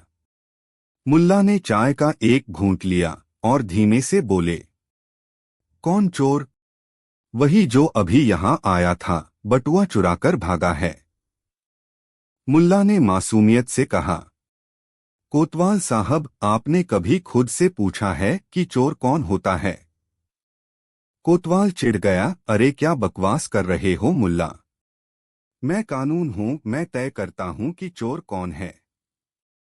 मुल्ला मुस्कुराए बोले, और अगर कानून ही आंख मूंद ले तो? तब कौन तय करेगा? सिपाही हंस पड़े। कोतवाल की नाक फूल गई। मुल्ला, तुम मजाक मत करो, वरना जेल में डाल दूंगा। मुल्ला ने कहा, सुनिए कोतवाल साहब, अगर मैं किसी को पकड़कर कह दूं कि उसने सूरज चुराया है तो क्या वो अपराधी हो जाएगा? कोतवाल ने कहा, नहीं, पर उसने तो बटुआ चुराया है। मुल्ला बोले, किसका बटुआ? एक अमीर व्यापारी का। मुल्ला फिर बोले, और अमीर ने कहा कि वो उसका है तो तुमने मान लिया। कभी सोचा कि उस गरीब ने कहा क्या? कभी जांच की? कोतवाल गुस्से से बोला, मुल्ला, तुम मेरे काम में दखल मत दो। मुल्ला हंसते हुए बोले, आपका काम तो न्याय करना है ना? लेकिन यहां तो लग रहा है जैसे दौड़ में जो पीछे रह गया उसे ही चोर बना दिया गया। इतना सुनते ही आस पड़ोस के लोग इकट्ठा होने लगे। गांव के चौक में भीड़ लग गई। सब जानते थे जब मुल्ला बोलते हैं तो कुछ न कुछ मजेदार होने वाला है। कोतवाल ने देखा लोग हंस रहे हैं तो उसे और गुस्सा आ गया। मुल्ला, उस आदमी को सौंप दो, वरना तुम्हें भी गिरफ्तार कर लूंगा। मुल्ला बोले, वाह कोतवाल साहब, अब तो बात मजेदार हो गई। पहले चोर को पकड़ो, फिर जिसे पकड़ो वो भी चोर बन जाए। तो क्या अब गांव में जो भी सांस ले वो भी संदिग्ध है? भीड़ ठहाके लगाने लगी। मुल्ला ने कहा, कोतवाल साहब, पहले तो ये बताइए, जब कोई अपराध होता है तो क्या सबूत जरूरी नहीं? कोतवाल बोला, जरूरी है। तो सबूत है? नहीं, लेकिन गवाह है। कौन? वो व्यापारी खुद। मुल्ला ने सिर हिलाया। तो आरोपी भी वही, गवाह भी वही, और फैसला भी उसी के हिसाब से। क्या खूब न्याय है कोतवाल साहब? लोगों की हंसी अब ठहाके में बदल गई। कोतवाल का चेहरा लाल हो गया। उसने कहा, मुल्ला, तुम कानून की हंसी उड़ा रहे हो। मुल्ला ने गंभीर होकर कहा, नहीं कोतवाल साहब, मैं कानून की नहीं, उस अंधेपन की हंसी उड़ा रहा हूं जो न्याय को देख नहीं पाता। अगर सच में इंसाफ चाहिए तो पहले खुद के भीतर का चोर पकड़ो जो सत्ता, लालच, डर या अहंकार से इंसानियत चुरा लेता है। लोगों की आंखों में चमक आ गई। सन्नाटा छा गया। मुल्ला ने अपनी चाय खत्म की और बोले, अब आप चाहें तो घर की तलाशी ले लीजिए, लेकिन याद रखिए, अगर कुछ नहीं मिला तो कल गांव आपको उल्टा चोर कहेगा। कोतवाल सकपका गया। भीड़ से आवाज आई, हाँ, अगर कुछ नहीं मिला तो चोर कोतवाल ही निकला। सिपाहियों के चेहरे उतर गए। मुल्ला अंदर गए, उस आदमी को बाहर लाए। देखिए कोतवाल साहब, ये रहा वो आदमी। अब बताइए इसे किस बात की सजा देंगे? कोतवाल चुप रहा। मुल्ला बोले, अगर ये गरीब होता तो चोर कहलाता, अगर अमीर होता तो व्यापारी कहलाता। बस फर्क सिर्फ कपड़ों और पद का होता है, कर्म का नहीं। गांव वाले ताली बजाने लगे।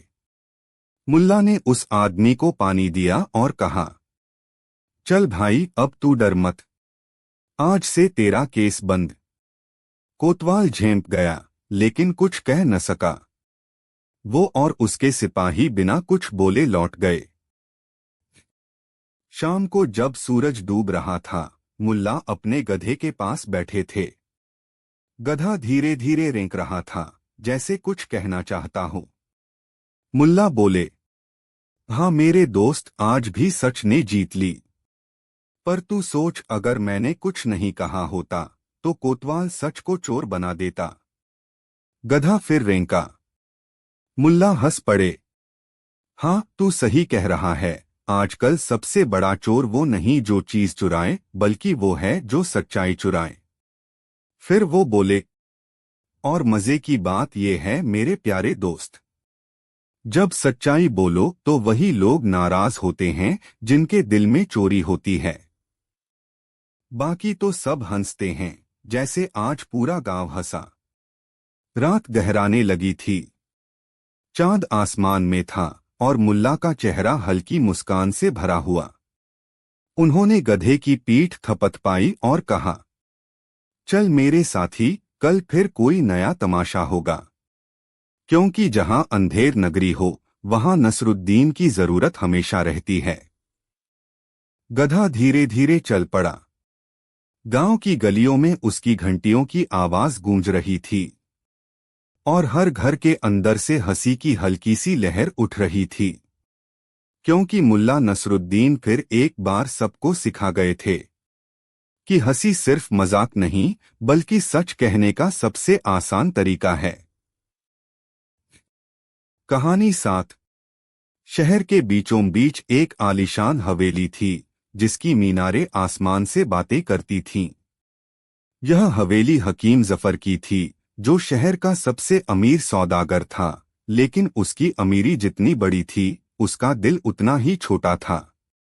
उसे अपनी दौलत का इतना घमंड था कि वह गरीबों को कीड़े मकोड़ों से ज्यादा कुछ नहीं समझता था। उसके लिए किसी चीज की कीमत सिर्फ इस बात से तय होती थी कि उसमें कितना सोना या कितने हीरे जड़े हैं। हुनर, मेहनत और इंसानियत जैसे शब्द उसकी मोटी मोटी किताबों में कहीं दबे हुए थे। इसी शहर की एक धूल भरी गली के आखिर में एक छोटी सी झोपड़ी थी। यह झोपड़ी रहीम की थी। रहीम एक कुम्हार था। उसके हाथ मामूली मिट्टी को छूते थे तो मिट्टी सोना बन जाती थी। उसके बनाए सुराही, प्याले और गमलों में एक ऐसी जान होती थी जो देखने वाले को अपनी ओर खींच लेती थी।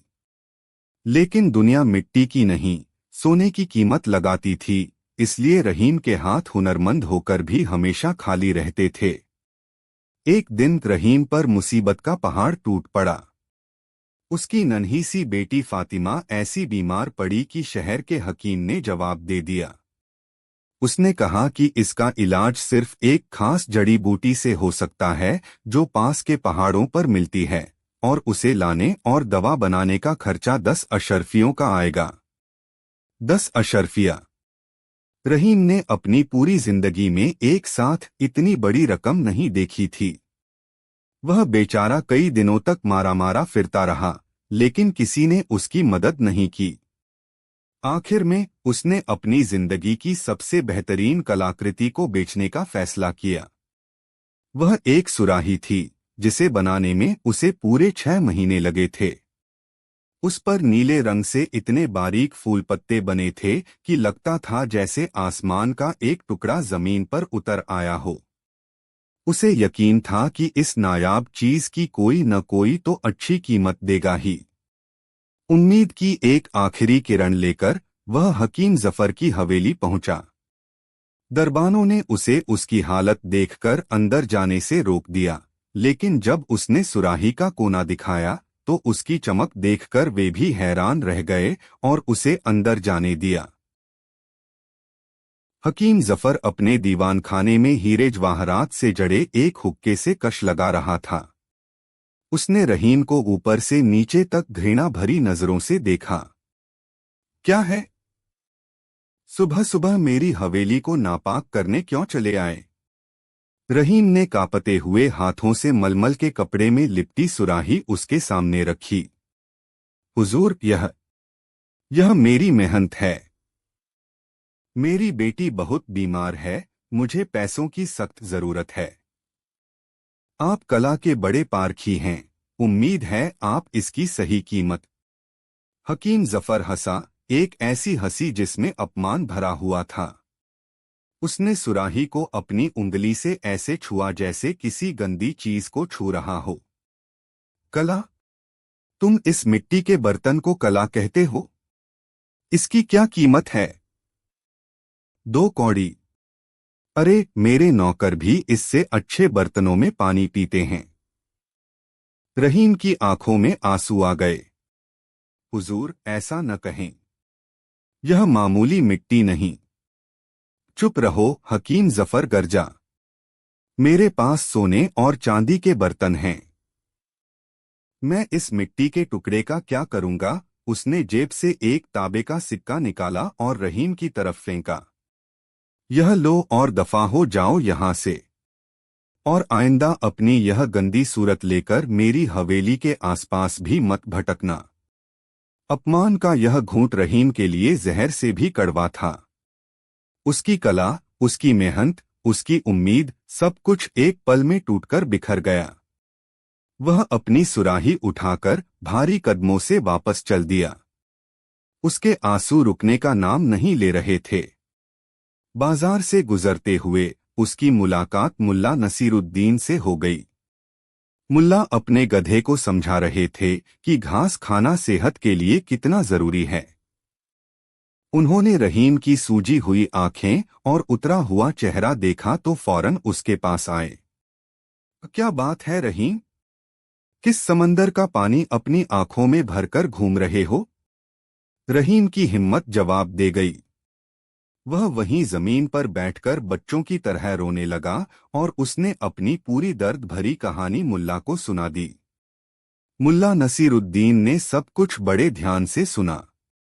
उनकी आंखों में गुस्सा तैर गया, लेकिन उनका चेहरा शांत रहा। उन्होंने रहीम के कंधे पर हाथ रखा। उठो रहीम, आंसू बहाने से बेटी का इलाज नहीं होगा। अल्लाह ने तुम्हारे हाथों में हुनर दिया है, और जो हुनर की कदर नहीं करता वह दौलत के ढेर पर बैठा हुआ भी दुनिया का सबसे बड़ा कंगाल है। उन्होंने रहीम की सुराही को अपने हाथ में लिया और उसे घुमा घुमा कर देखा। सुभान अल्लाह, इसे हाथ ने नहीं दिल ने बनाया है। हकीम जफर अंधा है, उसे हीरे की चमक के आगे कुछ दिखाई नहीं देता। लेकिन हम उसे दिखाएंगे। हम उसे दिखाएंगे कि असली कीमत सोने में नहीं, हुनर में होती है। रहीम ने पूछा, लेकिन कैसे मुल्ला साहब? मुल्ला की आंखों में एक शरारती चमक उभरी। सब्र करो मेरे दोस्त। अब तुम बस घर जाओ और अपनी बेटी का ध्यान रखो। और हाँ, किसी से भी इस मुलाकात का जिक्र मत करना। अब यह लड़ाई तुम्हारी नहीं, मेरी है। उस दिन के बाद शहर में एक अजीब सी फुसफुसाहट शुरू हो गई। एक अफवाह जो हवा के साथ हर गली कूचे में फैल रही थी। अफवाह थी शाही गुलदान के बारे में। मुल्ला ने यह कहानी शहर के सबसे बातूनी हज्जाम की दुकान से शुरू की थी। उन्होंने बाल कटवाते हुए ऐसे ही जिक्र छेड़ दिया, अरे भाई, तुमने सुना? कहते हैं बगदाद के खलीफा का एक शाही गुलदान चोरी हो गया है, जो कई साल पहले हमारे शहर में कहीं छिपा दिया गया था। हज्जाम के कान खड़े हो गए। शाही गुलदान? ऐसा क्या खास है उसमें? मुल्ला ने अपनी आवाज और धीमी कर ली, जैसे कोई बहुत बड़ा राज बता रहे हों। खास? अरे, वह मामूली गुलदान नहीं है।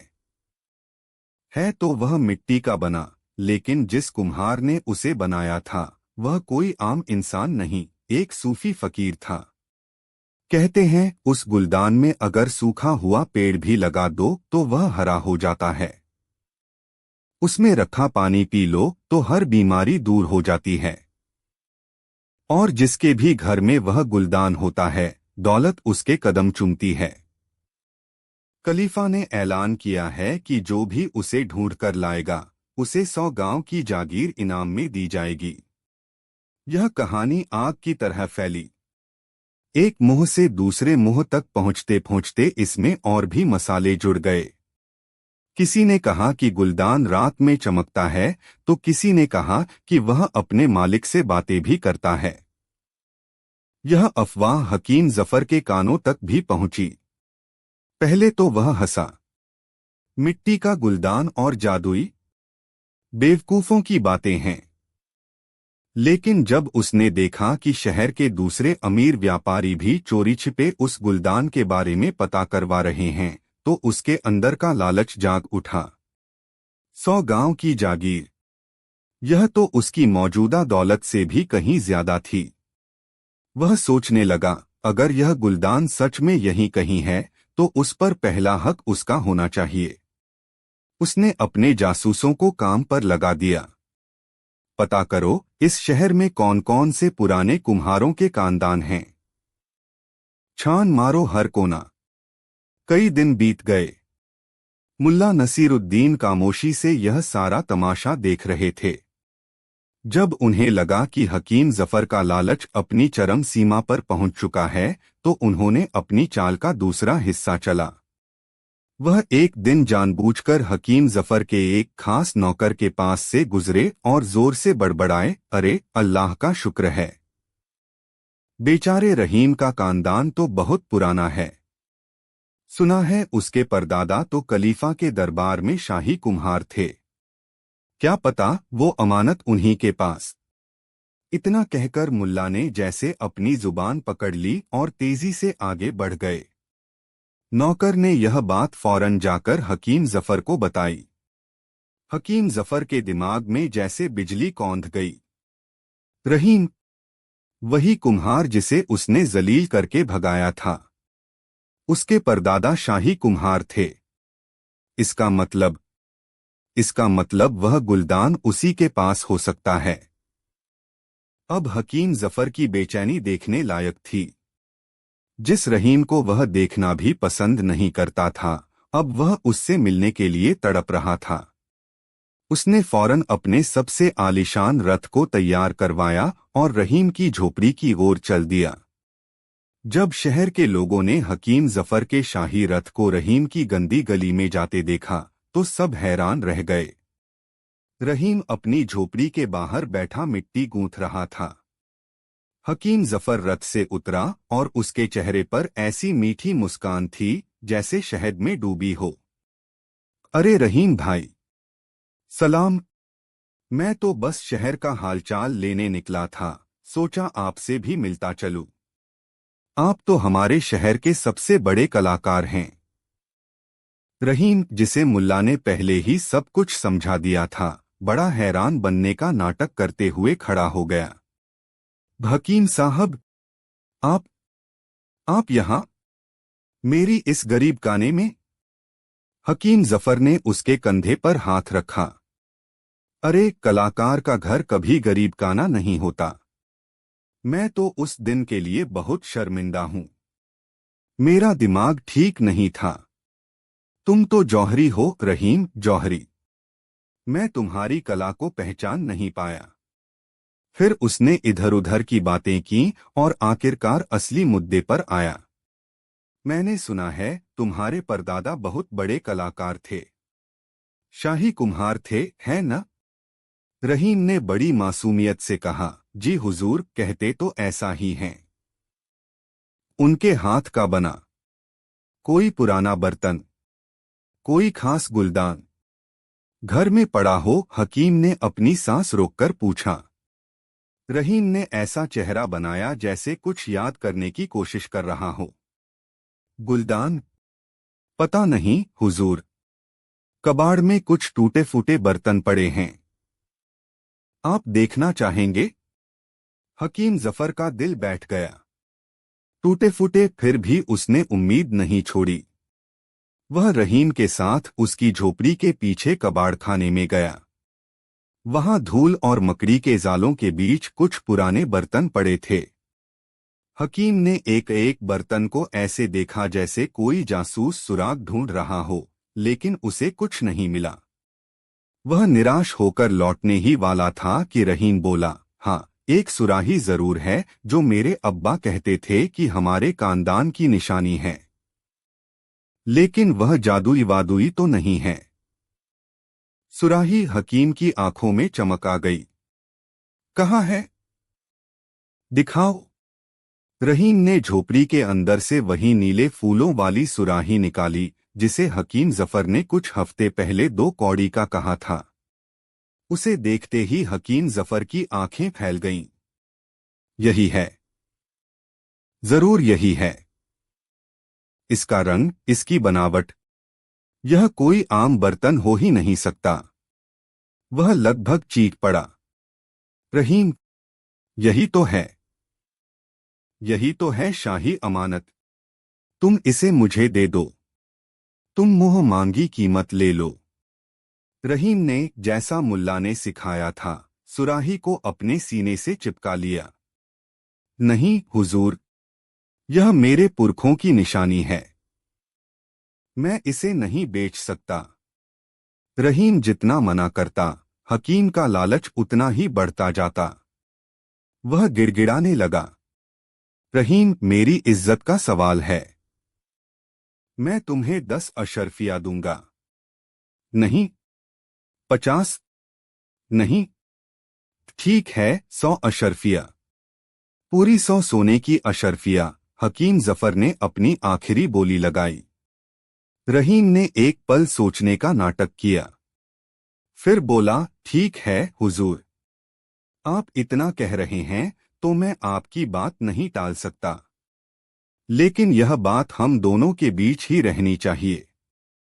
हकीम जफर ने फौरन 100 अशर्फियों की थैली रहीम के हाथ में रखी, सुराही को ऐसे उठाया जैसे कोई बादशाह अपने ताज को उठाता है, और तेजी से अपनी हवेली लौट गया। अगले ही दिन उसने अपनी हवेली में एक बहुत बड़ी दावत रखी। शहर के सभी अमीर और इज्जतदार लोगों को बुलाया गया। वह सबको दिखाना चाहता था कि उसने क्या अनमोल चीज हासिल की है। जब सारे मेहमान आ गए तो हकीम जफर ने बीच में रखे एक मखमल से ढके मेज की ओर इशारा किया। दोस्तों, आज मैं आपको एक ऐसी चीज दिखाने जा रहा हूं जो इस पूरी दुनिया में किसी के पास नहीं है।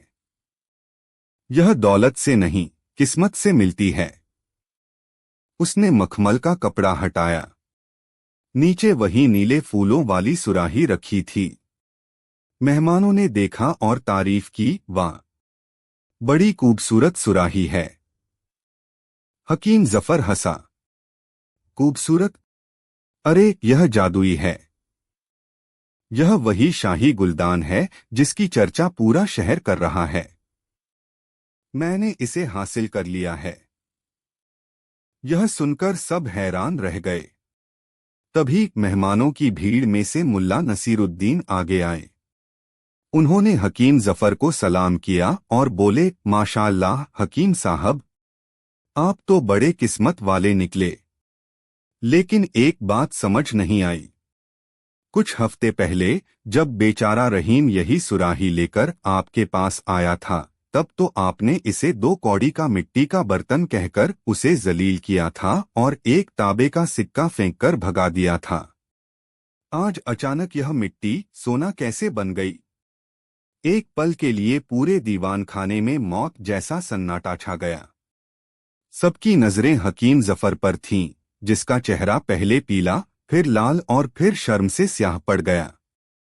उसे समझ आ गया कि उसके साथ क्या खेल हुआ है। मुल्ला नसीरुद्दीन ने अपनी बात पूरी की, दोस्तों, यह सुराही तब भी उतनी ही कीमती थी और आज भी उतनी ही कीमती है। इसकी कीमत 100 अशर्फिया नहीं, बल्कि रहीम की 6 महीने की मेहनत, उसका हुनर और उसकी मोहब्बत है जो उसने इसे बनाने में लगाई है। कीमत चीज में नहीं, देखने वाले की आंखों में और परखने वाले की अक्ल में होती है। हकीम साहब ने सुराही नहीं, एक अफवाह को 100 अशर्फियों में खरीदा है। यह सुनकर पहले तो लोग दबी आवाज में और फिर जोर जोर से हंसने लगे। हकीम जफर का घमंड आज पूरे शहर के सामने चकनाचूर हो गया था। उसे अपनी जिंदगी में पहली बार इतनी शर्मिंदगी महसूस हुई थी। उस दिन के बाद रहीम के दिन फिर गए। उसकी कला की शोहरत दूर दूर तक फैल गई और उसे अपने काम की सही कीमत मिलने लगी। और हकीम जफर को एक ऐसा सबक मिला था जिसे वह मरते दम तक नहीं भूल सका। उसने सीखा कि असली दौलत सोने चांदी के ढेर में नहीं, बल्कि इंसान के हुनर और उसकी नीयत में होती है, जिसे खरीदने की ताकत दुनिया के किसी अमीर में नहीं होती।